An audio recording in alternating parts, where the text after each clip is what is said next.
On est parti? On est parti. Donc première étape très important, donc on vérifie bien sûr que notre poisson il soit bien frais, avec de belles ouïes, des yeux vifs. Ils ont été déjà préalablement donc vidés, ça c'est important, non écaillés pour qu'on ait une résistance après fumage. Donc première étape, donc contrairement à un poisson traditionnel qu'on pourrait lever derrière les ouïes, là on va venir les lever à ce niveau-là. Pour la simple et bonne raison que cette partie-là qui est relativement dure va nous permettre d'accrocher nos filets de saumon et va les maintenir en résistance sur nos bandes.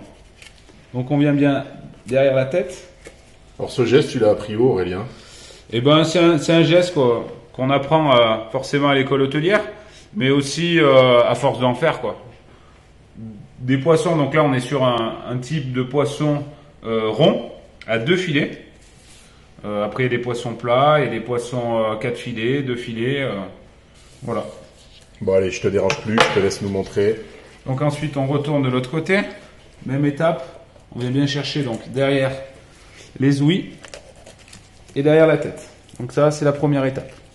On vérifie bien que là, ça soit bien sectionné. Ça, c'est notre première étape. Deuxième étape, on va venir préalablement lever les filets. Donc, vu que on sait que c'est un poisson rond à 2 filets, on vient bien derrière la tête, comme ça, et on suit, et on longe délicatement l'arête centrale. Bon, déjà, il faut un couteau qui soit bien aiguisé, parce que là, j'ai l'impression que c'est un sabre. C'est la priorité. Hein. Un couteau qui coupe fortement, afin de ne pas abîmer les filets. Voilà. Ensuite, on va venir sur ce niveau-là de la queue et dégager cette partie-là. Donc ça, c'est pour ce côté-là. L'autre côté, même étape. Donc on se met bien là, on vient suivre l'arête dorsale.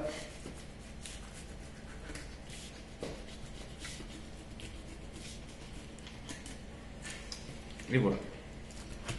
Ça, c'est la première étape. Jusqu'à là, vous me suivez? Et ensuite, d'un geste franc, on va venir lever les filets. Alors, je vais me rapprocher, parce que là, j'ai l'impression que c'est le geste du chef, là. Là, il faut y aller assez franc, vous voyez. Faites attention.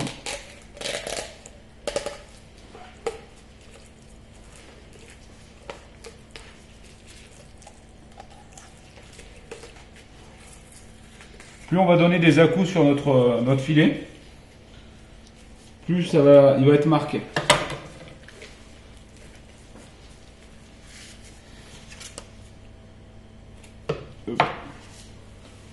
Voilà, on a un joli filet, il n'a pas de coup de couteau, il est propre.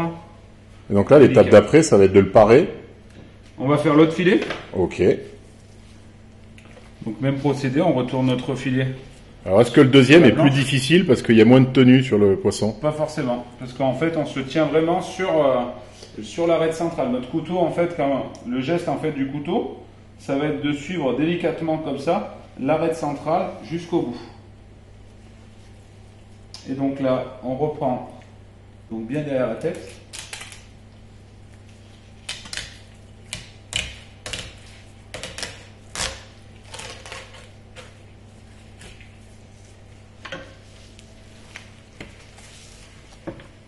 Et voilà le résultat. Donc l'idée c'est de pareil, d'avoir un joli filet bien propre. Donc là, à l'inverse, en fait, on va prendre... Alors je vais me rapprocher. Délicatement. On enlève donc ça, c'est le flanc. Hein. On enlève vraiment délicatement, sans en enlever trop.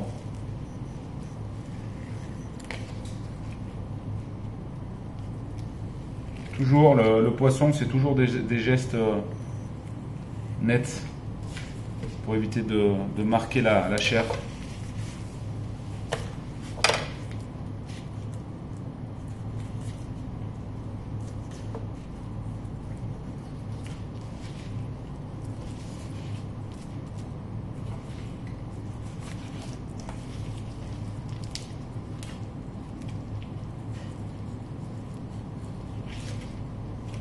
C'est là qu'on voit l'intérêt d'avoir un couteau qui coupe. qui coupe. Donc cette partie-là, hein, je la garde en fait. Ce que je vous ai expliqué tout à l'heure dans la vidéo, c'est que cette partie-là va nous servir en fait pour... On va venir les ficeler. Et ça, nous allons le pendre dans le fumoir comme ça. Et le fait d'avoir cette rigidité au niveau du filet, ça permettra de consolider pardon, le filet, afin de pouvoir en mettre plusieurs sur plusieurs barres.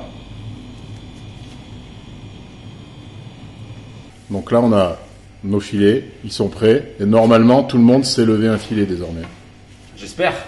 Allez, avant qu'il attaque, le mot de la fin, chef.